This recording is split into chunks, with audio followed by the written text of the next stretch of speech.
Hello friends, आप सभी का स्वागत है eagle IAS the study zone में।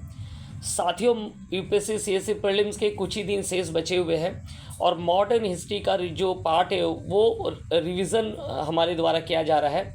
हमारे यूट्यूब चैनल्स में मॉडर्न हिस्ट्री के कई टॉपिक्स पर जो है क्या दिए गए, क्लासेस दिए गए और बहुत शॉर्ट वीडियो बनाया गया है। जो इम्पॉर्टेंट पार्ट है उसको जो है इसमें डिस्कशन किया गया है।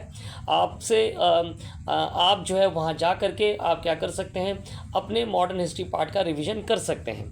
तो चलिए, आज का जो डिस्कशन पॉइंट है वो है राइज ऑफ एक्सट्रीमिस्ट्स। कांग्रेस में जो उग्र विचारधारा का उदय होता है या भारत में जो उग्र विचारधारा का उदय होता है, उस उग्र राष्ट्रवाद के उदय के कारणों, उनकी कार्यप्रणाली और उनसे जुड़े हुए नेतृत्वकर्ता को लेकर के क्या करेंगे, डिस्कशन करेंगे।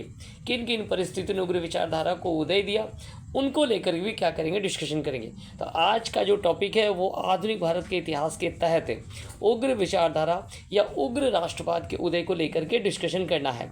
तो चलिए प्रारंभ करते हैं। सबसे पहले हम जो है उग्र विचारधारा क्या है उसको लेकर के बात करेंगे।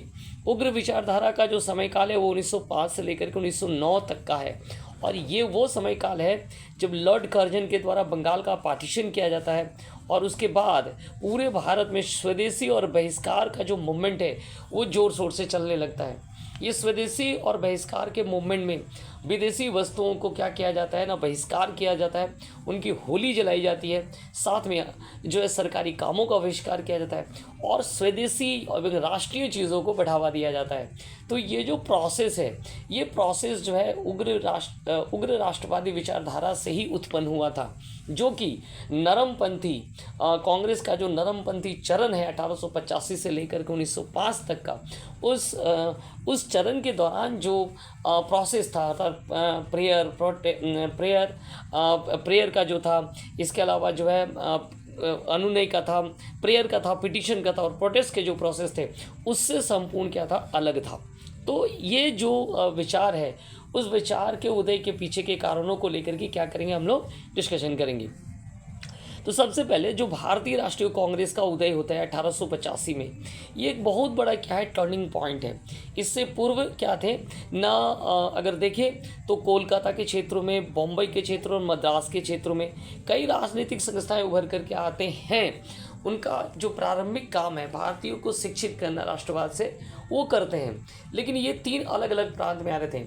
देश में एक ऐसी संस्था की आवश्यकता थी जो संपूर्ण देश को क्या करे ना, राजनीतिक रूप से शिक्षित करे और उन सभी को एक राजनीतिक साझा हित के साथ जोड़े, अर्थात भारत को जो अंग्रेजी सत्ता से मुक्त करना या स्वतंत्रता संघर्ष में जो है स्वतंत्रता दिलाना।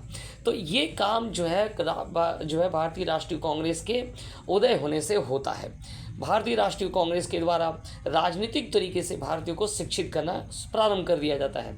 इसका जो पहला प्रारंभिक 15 वर्ष है 1885 से लेकर 1905 तक का, ये नरमपंथी दौर कहलाता है या उदारवादियों का दौर कहलाता है। यहाँ वैसे प्रबुद्ध व्यक्ति या प्रबुद्ध जो है लीडर दिखाई दिए जिनका संबंध जो है आम जनमानस तक जो है बहुत कम था। लेकिन इस प्रारंभिक दौर में उन्होंने प्रेयर, पिटीशन और प्रोटेस्ट अर्थात क्षमा अर्थात याचना करना, प्रार्थना पत्र देना, जनसभाएं करना, रैलियां करना, इनके माध्यम से उन्होंने अंग्रेजी सत्ता को समझाने का प्रयास किया। उन्होंने प्रार्थना पत्र दिया अपनी मांगों को लेकर के। ये वो प्रोसेस था, अर्थात संवैधानिक प्रोसेस था जो नरमपंथी या उदारवादियों के द्वारा अपनाया गया था। चलिए, नरमपंथियों जो है, चूँकि कांग्रेस का जो नरमपंथी प्रोसेस था या उदारवादी का जो प्रोसेस था, वो क्या हुआ था ना, पूर्ण रूप से जो है असफल हो चुका था। अर्थात अंग्रेजों की जो सफलता की उन्हें आशा थी, वो सफलता उन्हें प्राप्त नहीं हुआ। अंग्रेजों ने बहुत थोड़े ही जो है सुविधाएं इन नरमपंथी या उदारवादियों के प्रयास के कारण उन्हें मिल पाया। इसी कारण से 19वीं शताब्दी के अंतिम दशक एवं 20वीं शताब्दी के प्रारंभिक वर्ष में जो है कांग्रेस में जो है नए युवा या तरुण वर्ग का उदय हुआ। जो नरमपंथी कार्यशैली से क्या थे, असंतुष्ट थे, अर्थात उनके लिए प्रेयर, पिटिशन और प्रोटेस्ट को नहीं करना है उन्हें। उनका कहना था कि इस तरीके से जो है हम जो है भारत को जो है स्वतंत्रता नहीं दिला सकते हैं और भारतीयों का जो शोषण है उससे भी हम उसे मुक्त नहीं कर सकते। तो ये जो तरुण युवा वर्ग है उसे क्या कहा जाता है ना, उसे कहा गया गर्म दल कहा गया, या उग्र राष्ट्रवाद के समर्थक वे कहलाए। ये लोग भारतीय जनमानस में आत्मसम्मान और आत्मविश्वास, देशभक्ति एवं साहस की भावना को भर करके संघर्ष द्वारा स्वतंत्रता प्राप्त करना चाहते थे, ना कि प्रेयर करके, पिटीशन दे करके या प्रोटेस्ट करके, जनसभाएं करके। इन नरमपंथियों का जो प्रोसेस था उनसे ये क्या थे, उनके ये विरोधी थे या उनसे इनका मतों का कोई मेल नहीं खाता था। उनके अनुसार कांग्रेस का जो लक्ष्य है वो है स्वराज प्राप्त करना। जैसा कि 1906 में कांग्रेस के वार्षिक अधिवेशन अर्थात 1906 में कोलकाता में जो है वार्षिक अधिवेशन हुआ था, ठीक जो स्वदेशी आंदोलन के बाद, और वहाँ दादा भाई नौरोजी के द्वारा ये घोषणा किया था कि कांग्रेस का जो लक्ष्य है वो स्वराज प्राप्त करना है। स्वराज प्राप्त करना ये मूल लक्ष्य था किनका ना, उग्र राष्ट्रवादी विचारधारा के समर्थकों का। उग्र राष्ट्रवाद के जो नेतृत्व करता है वो भारतीय इतिहास में त्रिमूर्ति कहलाते हैं। और ये त्रिमूर्ति कौन है? ये त्रिमूर्ति हैं लाल, बाल और पाल, अर्थात लाला लाजपत राय, बाल गंगाधर तिलक और बिपिन चंद्र पाल। और इनके साथ एक और नाम हम जोड़ेंगे, वो है अरविंद घोष। तो ये चार जो जननायक हैं जिन्होंने भारत में जो है उग्र राष्ट्रवाद को क्या किया था ना, उन्होंने नेतृत्व दिया था, और उनके प्रयासों से ही जो है क्या है ये जो विचारधारा है वो कांग्रेस में उभर कर के आया था, जिन्हें हम लोग गर्म दल कहते हैं। चलिए अब हम लोग पढ़ेंगे कि उग्र राष्ट्रवाद की जो विचारधारा है वो उनके उदय के क्या कारण हैं। सबसे पहले तो जो है अंग्रेजी राज्य के शोषण से उत्पन्न हुआ आर्थिक संकट, और इसको लेकर के जो दादा भाई नौरोजी के द्वारा जो है ड्रेन ऑफ वेल्थ थ्योरी दिया गया था, धन का निष्कर्षण सिद्धांत दिया गया था। महादेव गोविंद रानाडे जी के द्वारा भी जो है धन के निष्कर्षण सिद्धांत दिया गया था। रमेश चंद्र दत्त के द्वारा हिस्ट्री ऑफ इंडिया में जो है इस बारे में जिक्र किया गया था। तो अलग अलग के द्वारा जो है अंग्रेजों के आर्थिक शोषण को लेकर के बात कही गई थी। इसके बाद जो सोशियो रिलीजियस रिफॉर्म अर्थात सामाजिक सुधार जो आंदोलन हुआ, उसने क्या किया ना, भारतीयों में जो है एक शिक्षित वर्ग को उदय किया जिनमें आत्मविश्वास था, आत्मसम्मान था, और वे क्या करना चाहते थे ना, चुपचाप ना बैठ करके जो है वो अंग्रेजी सत्ता का विरोध करना चाहते थे और संघर्ष द्वारा जो है अपनी स्वतंत्रता को प्राप्त करना चाहते थे।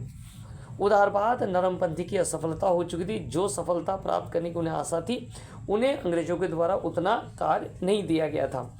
बंगाल का विभाजन ने उग्र विचारधारा को क्या किया, स्वतंत्रता संघर्ष के फ्रंट लाइन में लाकर खड़ा कर दिया।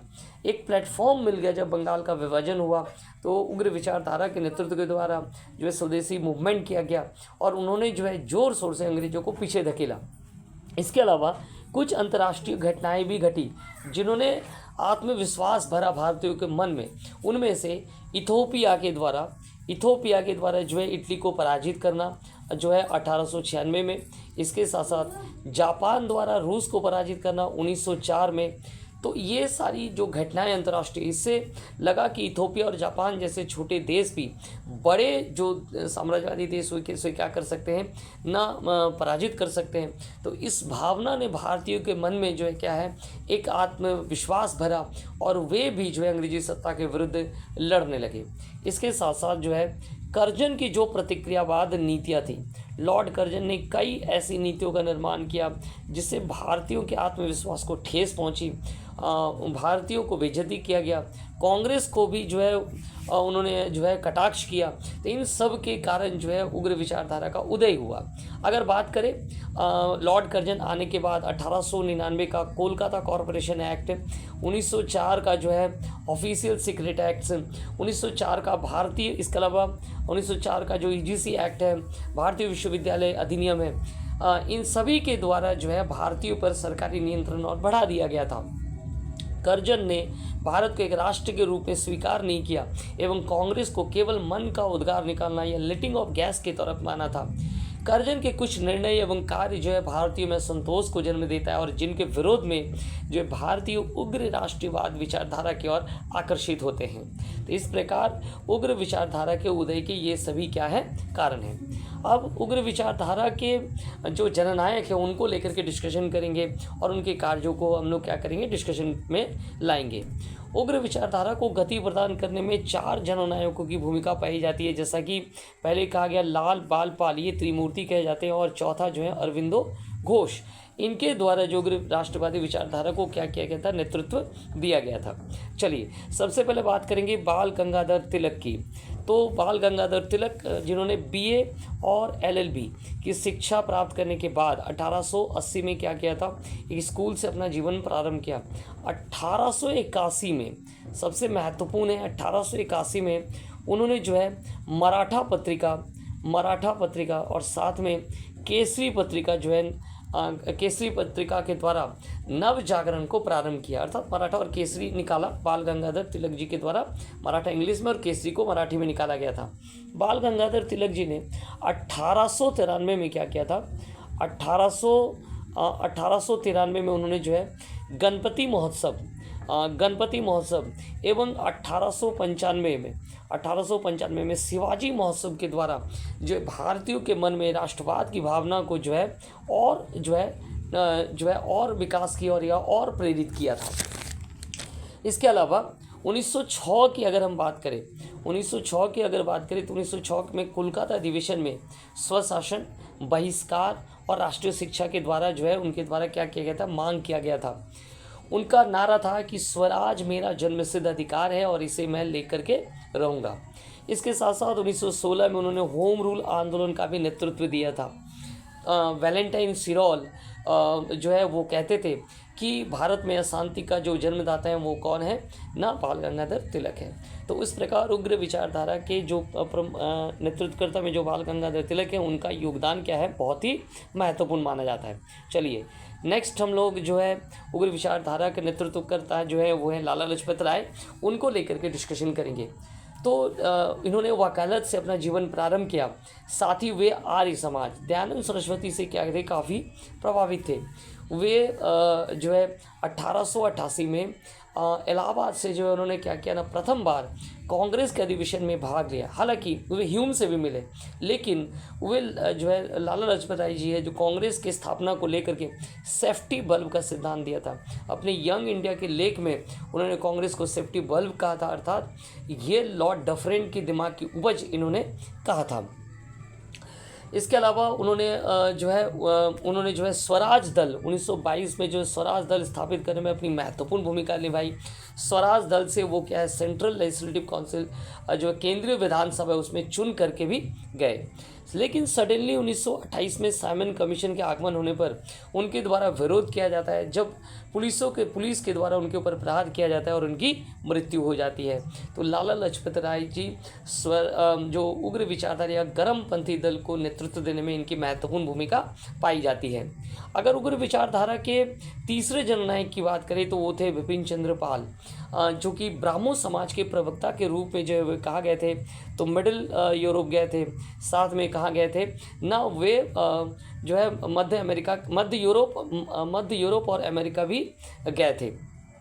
साथ में बिपिन चंद्र पाल जो है बिपिन चंद्र पाल के अंदर पाल के मन में जो है राष्ट्र भावना का उदय कैसे होता है, तो राज नारायण वासु और नव गोपाल मित्र के द्वारा किया जाता है। साथ में उनके द्वारा जो हिंदू मेले का आयोजन होता है उससे बिपिन चंद्र के मन में जो है राष्ट्रवाद की भावना जागृत हुई। बिपिन चंद्र पाल के द्वारा जो है न्यू इंडिया जो है समाचार पत्र से बिपिन चंद्र पाल जुड़े हुए थे।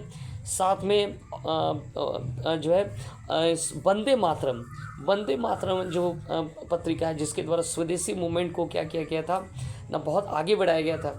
इसके साथ अरविंदो घोष भी जुड़े हुए थे, तो बिपिन चंद्र पाल वंदे मातरम से भी जुड़े हुए थे।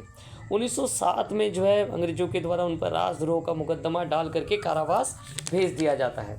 तो इस प्रकार जो है आप देख रहे हैं कि उग्र विचारधारा के समर्थकों के द्वारा अलग अलग तरीके से जो है क्या किया गया था ना, इस राष्ट्रवाद के विचार में जो है अपना अपना योगदान दिया गया था। तो इस प्रकार हमारे साथ जुड़े रहिए eagle IAS the study zone में। आगे भी जो है आप के लिए जो है आपके एग्ज़ाम तक जो है कई मॉडर्न हिस्ट्री की क्लासेस दिए जाएंगे, जिन्हें आप जा कर के कम समय में अपना रिवीजन कर सकते हैं। आप हमारे चैनल को विज़िट कीजिए। आप सभी का बहुत बहुत धन्यवाद।